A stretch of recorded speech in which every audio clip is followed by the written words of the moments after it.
Hoş geldiniz.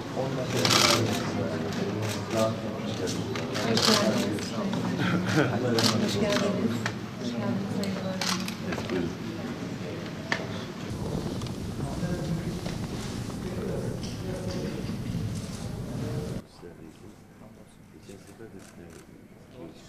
Valim.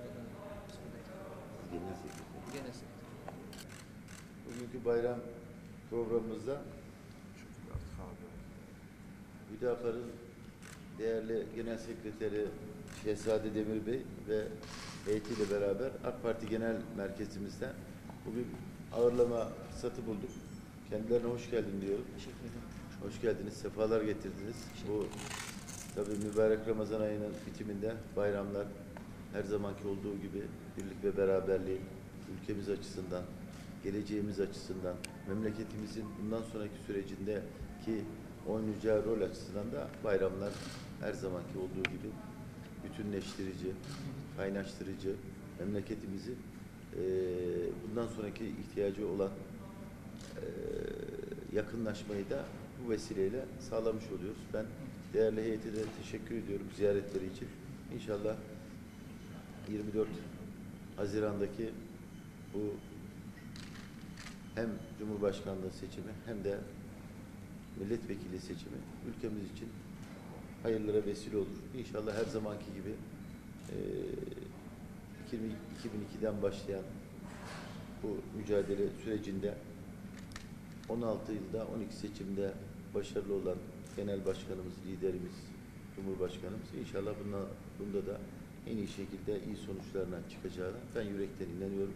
İnşallah bundan sonraki süreçte de sadece Türkiye için değil, İslam coğrafyası için de hayırlara vesile olacağını ben yürekten inanıyorum. Hepinize tekrar ziyaretiniz için başta Sayın Heyet Başkanı, Genel Sekreterimize teşekkür ediyorum. İnşallah hayırlara vesile olur. Hoş geldiniz, sefalar getirdiniz. Sayın Başkanım, biz özellikle AK Parti heyetinin, tüm AK Parti camiasını, bütün ülkemizin bayramını tebrik ediyoruz. Mübarek Ramazan bayramının ülkemiz, memleketimiz, bütün İslam ümmeti için hayırlara vesile olmasını diliyoruz. Bu bayramın elbette çok sıkıntılı bir dönemde geçiren Türkiye'miz, milletimiz, memleketimiz açısından çok önemli olduğunu düşünüyoruz. Birliğin, beraberliğin, kardeşliğin, birlik ruhunun oluşmasında elbette bayramlar bugüne kadar hep çok büyük rol oynamıştır. Bu bayramın da böyle bir rol oynamasını ümit ediyoruz. Gelen seçim ile alakalı da malum olduğu üzere Türkiye çok hassas, gergin bir dönemden geçiyor. Bu gelen seçimlerin de sizin ifade ettiğiniz gibi memleketimiz, ülkemiz, yine tüm İslam alemi için hayırlara vesile olmasını diliyoruz. Seçimler malum olduğunuz üzere Türkiye'de genelde sancılı geçmiştir, genelde sıkıntılı geçmiştir.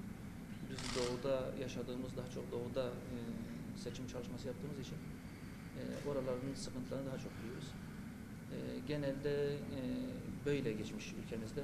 Bu seçimin bir istisna olarak sükunet içerisinde geçmesini, birlik beraberlik içerisinde geçmesini, memleketimizin sorunlarının çözülmesine katkı sunmasını, buna vesile olmasını ümit ediyoruz. Malum olduğu üzere hem içeride hem dışarıda Türkiye'yi kuşatan sorunlar, ciddi sıkıntılar var, ciddi hususlarla karşı karşıyayız.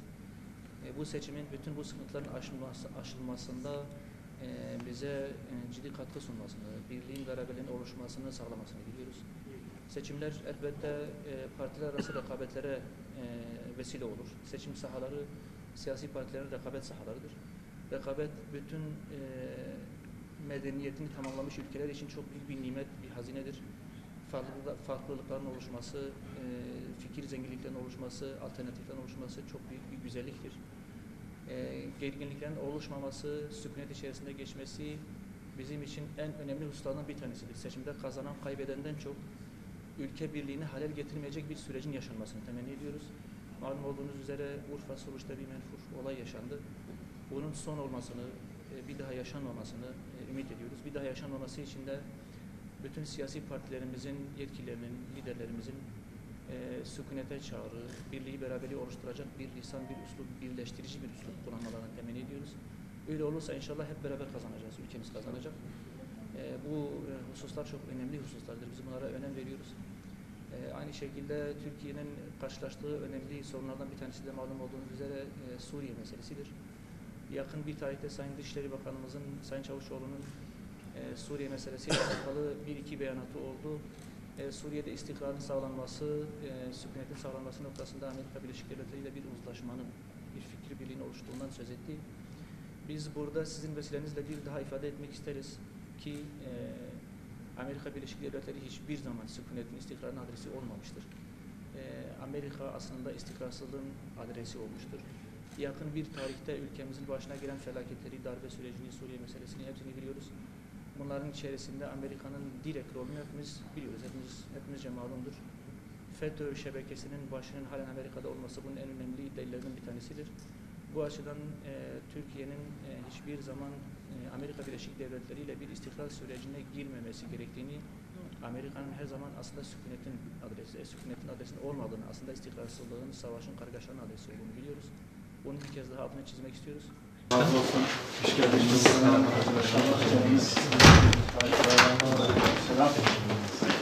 Allah razı olsun. Siz değilsiniz inşallah. Teşekkür ederim. Allah iyilik, afiyet versin. Hoş geldiniz. Hoş geldiniz. Teşekkür ederiz. Adnan Simit Bey bizim yani Dayak Kurulu üyemiz. Bakanımızla uzun süre çalışmıştır Adnan abi. Sağlık Bey de bizim gençlik kolları genel başkanımız.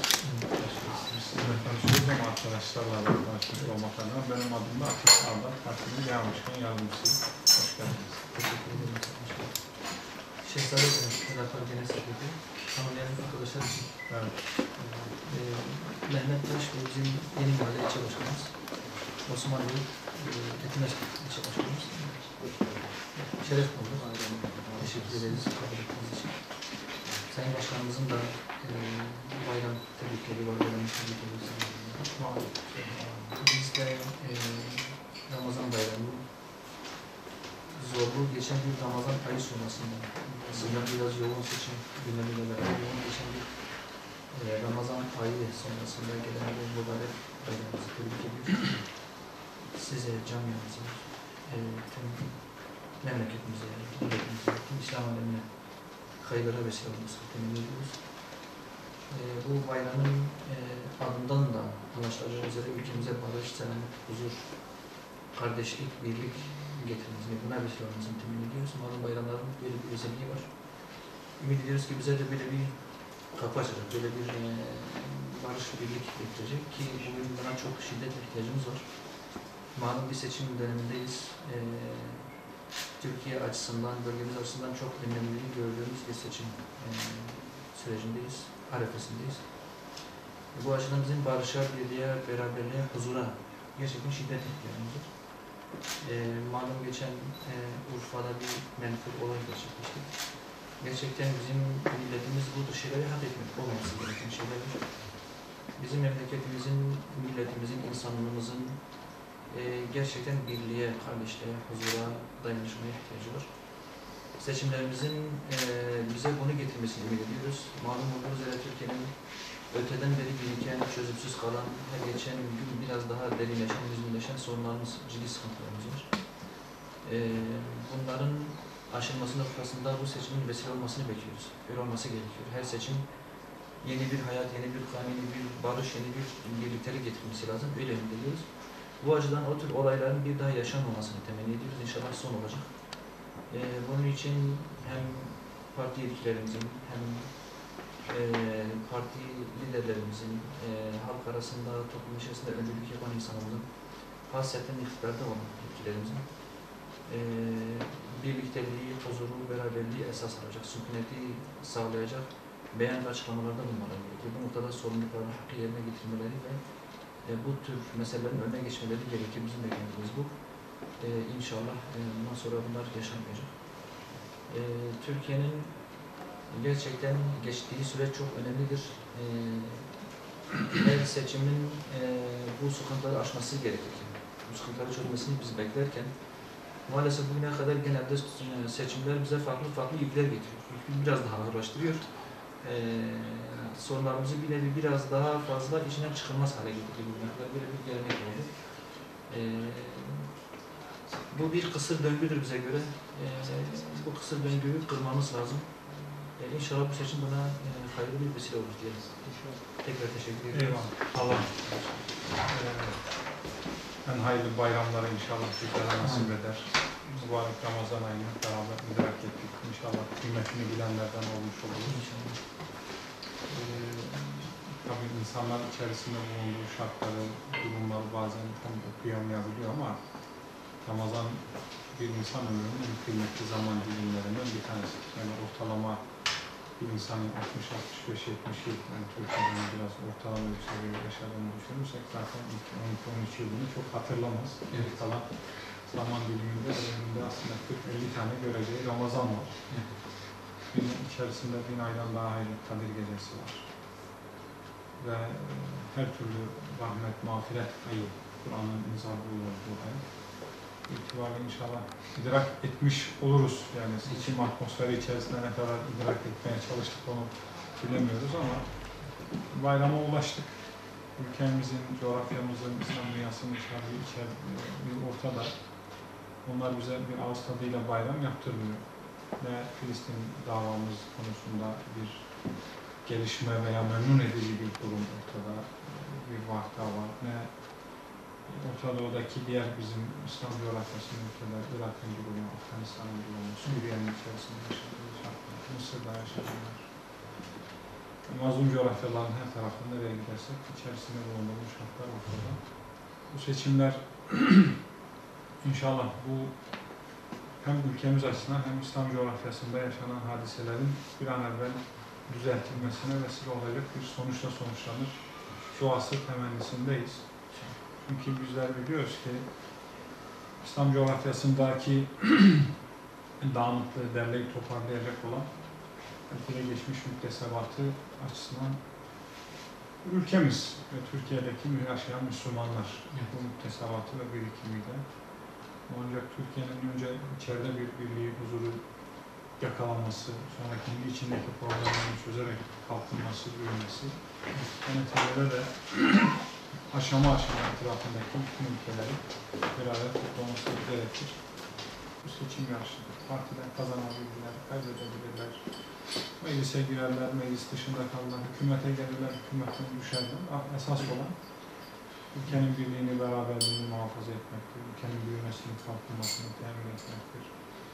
Toplum içerisinde kin, nefret tohumu ekmek değil, kardeşliği yeşertmektir. Biz bu açıdan o kutuplaştırma dilinin, husumet dilinin çok yanlış olduğunu hep başından beri ifade ettik. Bunun bize de, ülkemize de, bunu dile getirenlerin partilerine de fayda getirmeyeceğini söylüyoruz. Çünkü seçimi kazansanız bile sonuç itibariyle kaybedersiniz. Hem dünyada kaybedersiniz hem ahirette kaybedersiniz. Hiçbir şey insan canında kıymetli değil. Bunlara mahal vermemek lazım. Hüdapar tabii zorlu bir seçim sürecine de girmiş oldu. Hem Sayın Genel Başkan'ın Diyarbakır adaylığı, hem partinin Türkiye genelinde diğer yerlerde girmiş olduğu yarış. Allah uzaklığı versin diyelim. Allah'ın hayırlı sonuçları hem sizlere hem bizlere hem ülkemize versin. İnşallah bu günler bilmiyoruz kimin duası makbuldür, kim bir şey söylüyor. Bazen ben şeyde düşünüyorum ya bu kadar Müslümanız, bu kadar dua edenimiz var ama halimiz perişan demek ki yani duası müstecap olacak insanlar zümremiz yok yani aramızda böyle Cenab-ı Hakk'ın indinde kıymetimiz yok yani bu işler olunca da tabii ama beraber sözlü duadan daha önemlisi fiili dualardır yani fiili duaları da eksik yapıyoruz. Bunlar ortada olan bir şey. İnşallah. İnşallah dualar kabul olur. Evet.